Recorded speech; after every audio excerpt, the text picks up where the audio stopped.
Selamat datang di video pembelajaran fisika. Pada kesempatan kali ini, kita akan belajar mengenai termodinamika. Apa itu termodinamika? Termodinamika adalah ilmu yang mempelajari proses perubahan energi dalam bentuk kalor dan usaha yang terjadi di sistem dan lingkungan. Nah, kalor sendiri merupakan perubahan atau perpindahan energi akibat adanya perubahan suhu.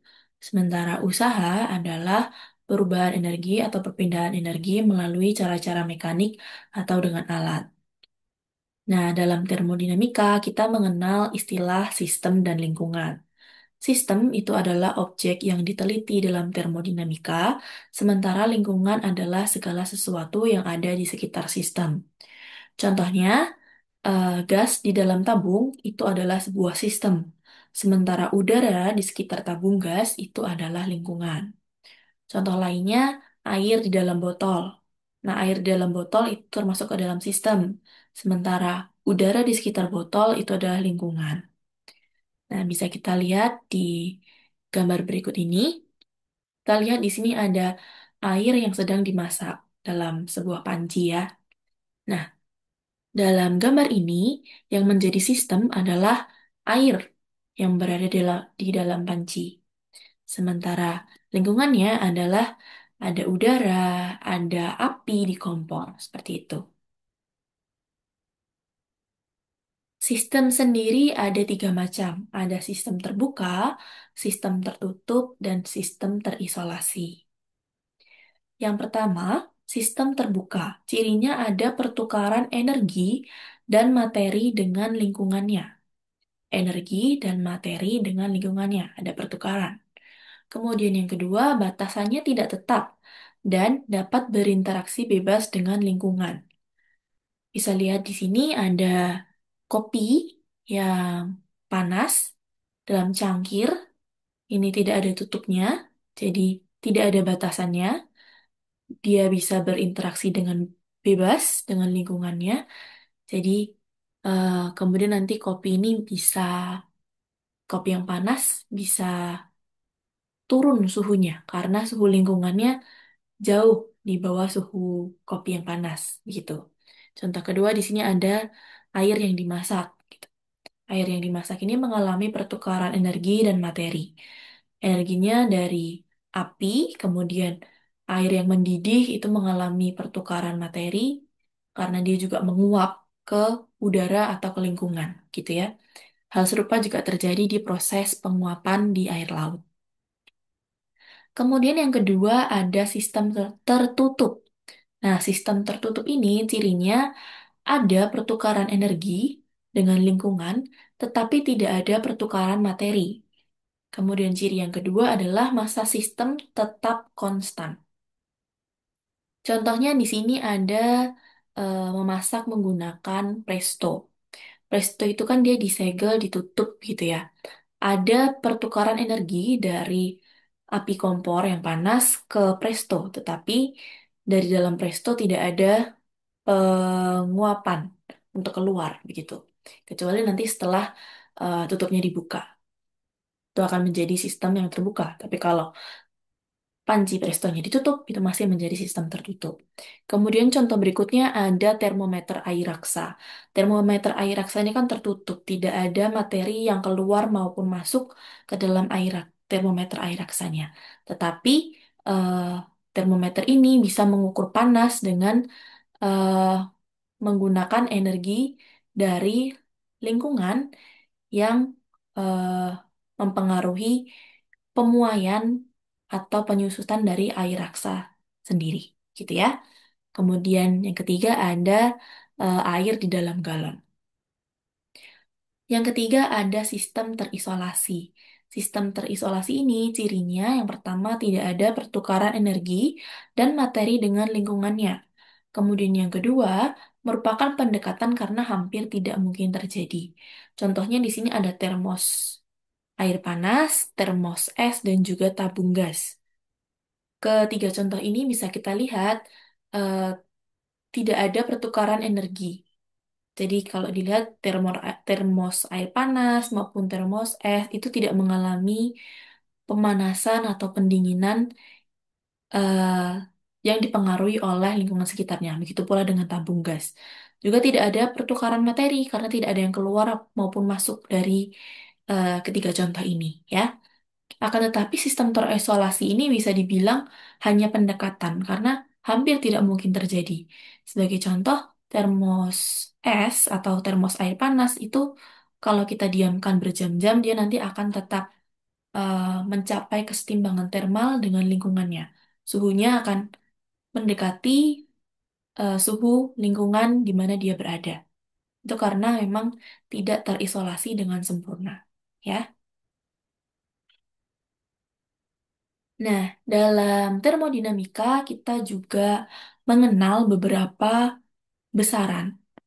Eh, Sebelumnya kita sudah pernah belajar gas ideal, jadi di sini kita akan mengulang sedikit apa yang sudah kita pelajari sebelumnya. Yang pertama ada usaha. Usaha ini bisa kita lihat gambar. Ini menunjukkan kondisi sebuah gas dalam piston yang mengalami kesetimbangan.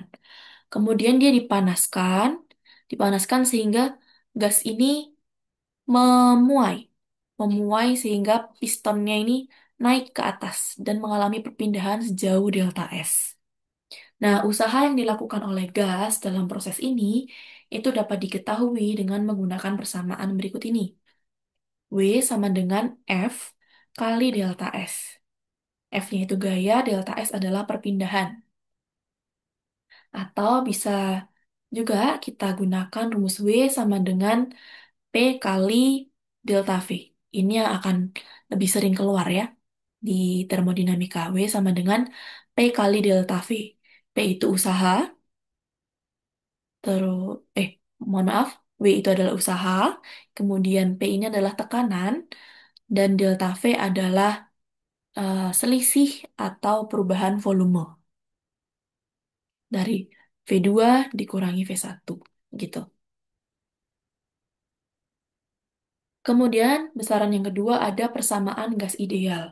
Persamaan gas ideal ini menggambarkan hubungan antara besaran-besaran dalam suatu gas ideal. Seperti yang sudah kita pelajari sebelumnya, rumusnya adalah PV sama dengan N kali R kali T. Di mana R itu merupakan konstanta gas ideal yang besarnya 8,314 Joule per mol Kelvin.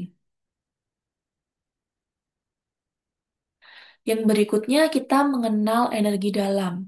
Energi dalam ini merupakan jumlah dari energi kinetik semua molekul dalam suatu gas. Jadi, dalam suatu gas itu ada partikel-partikel yang bergerak. Nah, itu partikel itu menghasilkan energi kinetik yang kita sebut dengan energi dalam. Rumusnya ini ya, sudah pernah dipelajari di gas ideal. U sama dengan F kali N besar kali K kali T atau U sama dengan F kali N jumlah molekul dikali R dikali T. Di mana R adalah konstanta gas dan T adalah suhu. Nah, F ini adalah derajat kebebasan. Dia nilainya 3/2 apabila gasnya merupakan monoatomik dan 5/2 apabila gasnya diatomik. Nah, dalam termodinamika biasanya kita gunakan perubahan energi dalam. Rumusnya sama, tapi di sini kita ubah. Tadinya U jadi delta U, kemudian T-nya ini kita ubah jadi delta T ya. Di mana delta T itu adalah perubahan suhu dari T2 dikurangi T1. T2 adalah suhu akhir dan T1 adalah suhu mula-mula.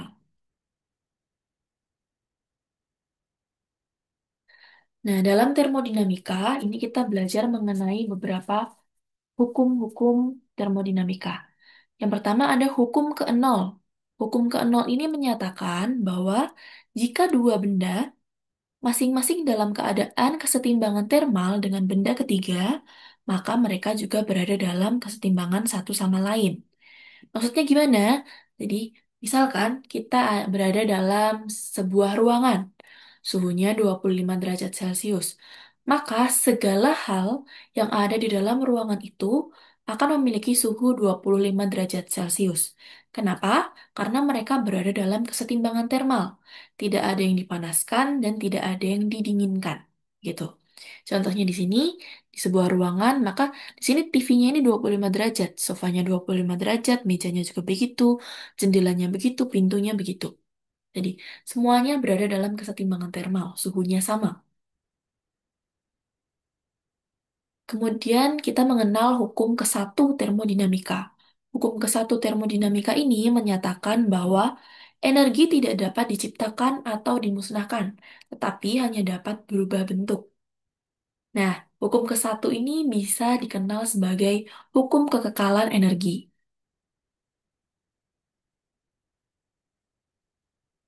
Pada hukum 1 termodinamika, kita mengenal persamaan. Q sama dengan delta U ditambah W, di mana Q adalah kalor yang diterima maupun dilepas sistem, serta delta U adalah perubahan energi dalam, dan W adalah usaha yang dilakukan atau diterima oleh sistem. Nah, nilai Q, delta U, dan W ini bisa positif maupun negatif. Q akan positif ketika sistem menerima kalor, sementara dia akan negatif ketika sistemnya melepas kalor. Delta U itu akan positif ketika suhu sistem itu naik dan akan turun dan akan negatif apabila suhu sistem itu turun. Sementara W atau usaha akan bernilai positif ketika sistem melakukan usaha dan akan bernilai negatif ketika sistem menerima usaha. Ada 4 proses termodinamika yang kita kenal, yaitu isobarik, isohorik, isotermik, dan adiabatik. Yang pertama adalah proses isobarik. Proses isobarik adalah proses termodinamika yang terjadi dalam keadaan tekanan tetap. Jadi bisa dibilang P1 sama dengan P2. Kita lihat di sini ada diagram PV.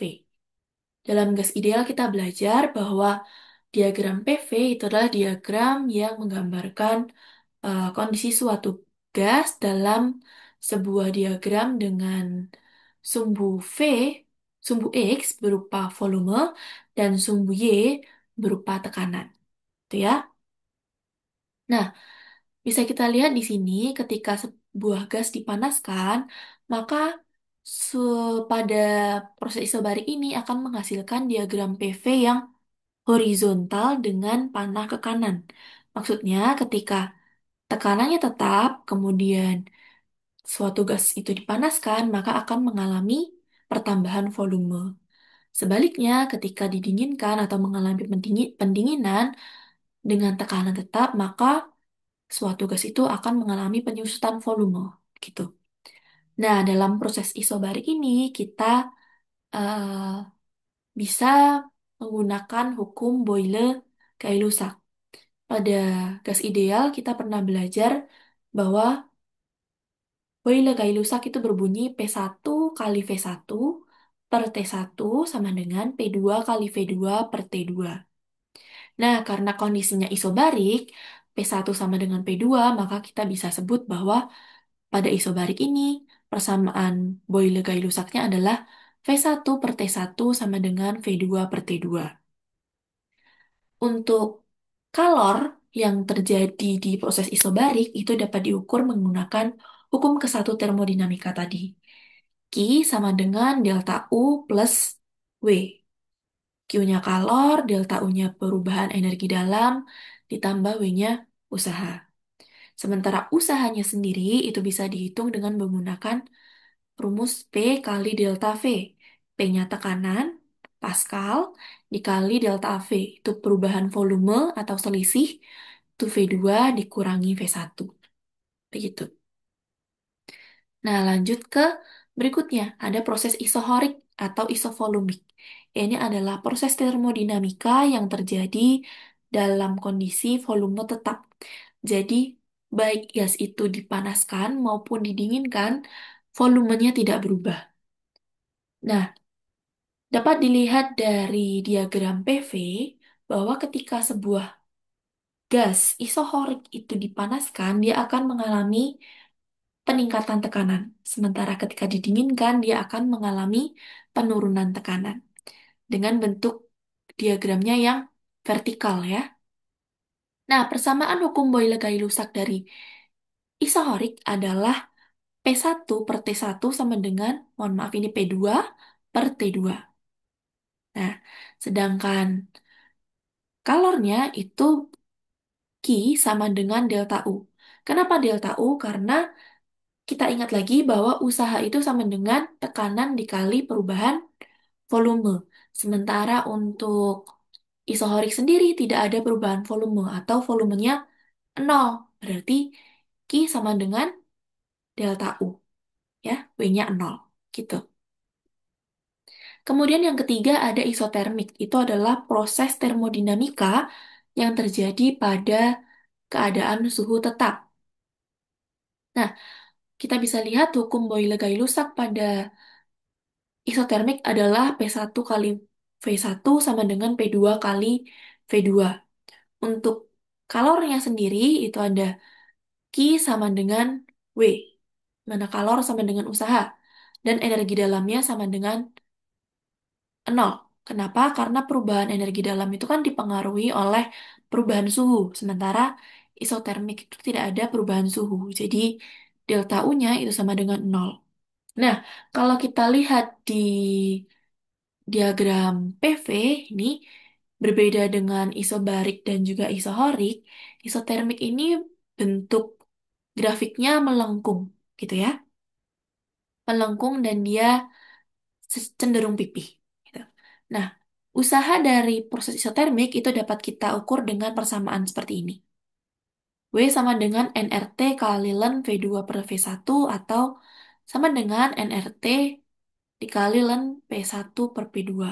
Nah, apa ini Ln? Ln itu adalah logaritma normal. Jadi, biasanya pada soal-soal nanti akan diketahui nilainya, logaritma naturalnya. Berapa, gitu. Lanjut ke proses yang keempat adalah proses adiabatik. Proses adiabatik ini adalah proses di mana tidak ada kalor yang masuk maupun keluar. Ya, tidak ada kalor yang masuk maupun keluar. Maka dari itu, kalor dari proses adiabatik itu adalah nol. Karena kalornya nol, berarti perubahan energi dalamnya adalah negatif V. Seperti yang kita ingat kan, persamanya Q sama dengan delta U plus V. Kalau Q-nya nol, berarti delta U sama dengan, jadi pindah ruas, minus V. Gitu ya. Sementara hukum Boyle-Gay-Lussacnya itu ditulis secara lengkap. P1 kali V1 per T1 sama dengan P2 kali V2 per T2. Gitu. Nah, sementara usaha dari proses adiabatik itu didapatkan dengan minus delta U ya. Karena delta U sama dengan minus W, berarti W itu sama dengan minus delta U. Di mana delta U itu adalah F kali N kali R kali delta T. Gitu. Nah, selanjutnya kita ke hukum kedua termodinamika. Hukum kedua termodinamika itu secara umum dia menjelaskan mengenai energi yang tidak dapat berpindah dari satu bentuk ke bentuk yang lain dengan efisiensi 100%. Nah, jadi kita mempelajari hukum kedua termodinamika ini dengan tiga hal, yaitu entropi, pernyataan Clausius, dan pernyataan Planck. Yang pertama, kita belajar entropi. Apa itu entropi? Entropi itu adalah keacakan atau ketidakteraturan. Jadi kalau dalam suatu gas, itu kan ada partikel ya. Nah, partikel yang dipanaskan itu dia akan bergerak. Nah, gerak partikel itu acak. Ada yang ke kanan, ada yang ke kiri, ada yang ke atas, bawah, dan lain sebagainya. Nah, kita mencari seberapa tidak teraturkah eh, gas, partikel gas yang dipanaskan itu, gitu. Nah, dalam termodinamika kita mencari perubahan ketidakteraturan itu. Jadi perubahan entropinya dapat dihitung dengan menggunakan persamaan delta S sama dengan Q per T, di mana delta S-nya itu perubahan entropi, Q-nya kalor, dan T adalah suhu. Kemudian ada pernyataan Clausius. Pernyataan Clausius ini menjelaskan bahwa perpindahan panas itu berasal dari benda bersuhu tinggi ke bersuhu rendah, ke benda yang bersuhu rendah. Itu terjadi secara alami. Tidak mungkin sebaliknya. Tidak mungkin ada kalor yang berpindah dari suhu rendah ke suhu tinggi. Kalau ingin itu terjadi, maka diperlukan usaha. Gitu. Jadi kita bisa memanaskan air, tapi kita tidak bisa mendinginkan air secara alami. Makanya kita butuh usaha. Contohnya, ketika kita ingin mendinginkan air, kita menggunakan kulkas. Kita gunakan usaha menggunakan energi listrik. Begitu ya. Ini contohnya. Kemudian ada pernyataan Kevin Planck. Nah, menurut Kevin Planck, sebuah mesin yang beroperasi dalam suatu siklus yang menerima kalor dari suatu reservoir termal tidaklah mungkin mengubah semua kalor menjadi usaha. Jadi, menurut Planck, ketika kita membuat sebuah mesin yang bekerja dengan menggunakan kalor, kalornya itu tidak semuanya akan berubah menjadi usaha, tapi juga ada yang dilepaskan ke lingkungan. Contohnya, ketika kita mengendarai motor ya, eh, panas dari motor itu tidak semuanya berubah menjadi energi gerak, tetapi juga ada yang dikeluarkan lewat knalpot misalkan. Seperti itu. Nah, penerapan hukum kedua termodinamika itu bisa dijelaskan menggunakan dua jenis mesin, yaitu ada mesin Carnot dan mesin pendingin. Mesin Carnot sendiri merupakan sebuah model mesin yang cara kerjanya itu menggunakan prinsip kalor yang mengalir dari reservoir yang suhunya lebih tinggi ke reservoir yang suhunya lebih rendah. Reservoir itu apa? Reservoir itu wadah atau tempat atau ruang. Jadi ruang atau wadah yang suhunya lebih tinggi ke ruang atau wadah yang suhunya lebih rendah gitu. Nah, mesin Carnot mengubah kalor dari ruangan atau tempat atau sesuatu yang panas menggunakan mesinnya. Di sini sistem ini mesin ya, untuk menjadi usaha. Entah itu nanti gerak atau yang lain dan sebagainya gitu. Nah, kalor yang mengalir dimanfaatkan untuk menjadi usaha, misalkan gerak ya. Contohnya apa? Contohnya ada pembangkit listrik tenaga termal, mesin uap, atau senjata api. Jadi dari suatu wadah yang panas, mesin ini mengambil kalornya, mengalir dari ruang panas ke sebuah mesin itu, kemudian mesin itu mengolahnya, sebagian kalor akan menjadi usaha, sebagian lagi dibuang ke lingkungan atau ke wadah atau reservoir yang lebih suhunya lebih rendah, gitu ya. Nah, perhatikan di skema ini, di gambar ini adalah skema mesin Carnot. Perhatikan arah panahnya ya. Arah panahnya selalu dari kalor yang lebih panas, wadah yang lebih panas, ke mesin, kemudian panahnya keluar. Ini menyatakan bahwa ada usaha yang terjadi. Kemudian ada panah keluar lagi di sini. Ini menyatakan bahwa kalornya itu dilepaskan ke reservoir yang lebih rendah. Gitu ya. Nah, pada mesin Carnot kita mengukur beberapa besaran. Yang pertama ada usaha. Usaha yang dihasilkan oleh mesin Carnot tadi berapa? Itu bisa diukur dengan menghitung selisih kalor yang masuk dan keluar gitu. Jadi W itu sama dengan Q1 kalor yang pertama yang lebih besar dikurangi Q2 kalor yang lebih kecil. Karena dia lebih suhunya lebih rendah, kalornya lebih kecil. Kemudian yang kedua kita bisa mengukur efisiensi dari mesin Carnot ini atau mesin uapnya ini gitu. Dengan rumus ini kita sebut theta. Theta sama dengan usaha per Q1 dikali 100%. Q1 adalah kalor dari reservoir yang panas, begitu ya. Atau bisa juga dengan menggunakan persamaan theta sama dengan 1 min Q2 per Q1 kali 100%.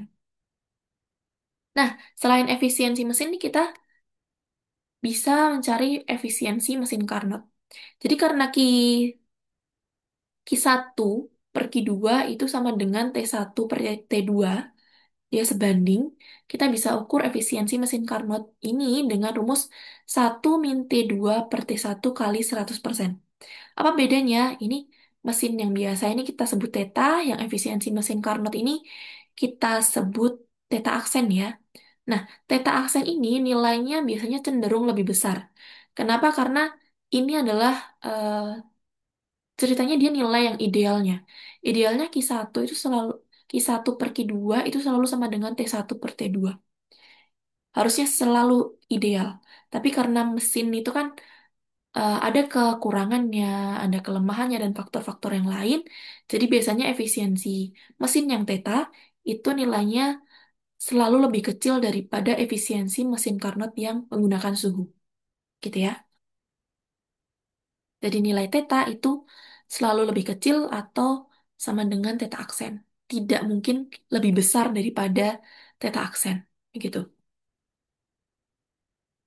Berikutnya ada mesin pendingin atau pompa kalor. Mesin pendingin ini adalah kebalikannya dari mesin Carnot tadi. Kalau mesin Carnot dia bisa menghasilkan usaha dengan mengalirkan kalor dari suhu tinggi ke rendah, ini sebaliknya. Jadi dia mengalirkan kalor dari reservoir atau wadah yang suhunya lebih rendah ke wadah yang suhunya lebih tinggi dengan bantuan dari usaha. Gitu. Jadi kita lihat di sini, ini adalah sistem mesin pendinginnya.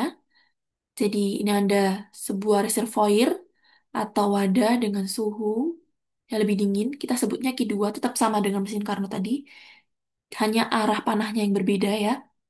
Jadi dari suhu yang lebih dingin ini, kalornya masuk ke dalam mesin pendingin. Kemudian dibantu dengan usaha berupa energi listrik dan lain sebagainya. Itu nanti kemudian keluar ke reservoir, kalornya keluar ke reservoir atau wadah yang lebih hangat. Nah, contohnya adalah di kulkas, AC, dan mesin-mesin pendingin lainnya, gitu. Nah, pada mesin pendingin ini kita bisa mengukur koefisien performansi atau ukuran yang menunjukkan rasio antara panas yang akan dipindahkan dengan usaha yang diperlukan untuk melakukan proses pendinginan, gitu ya. Nah, ini rumusnya adalah K sama dengan Q2 per W, atau juga K sama dengan Q2 per Q1 min Q2, atau K sama dengan T2 per T1 min T2. Bisa digunakan semuanya, gitu. Sekian materi termodinamika kita pada pertemuan kali ini. Semoga bermanfaat.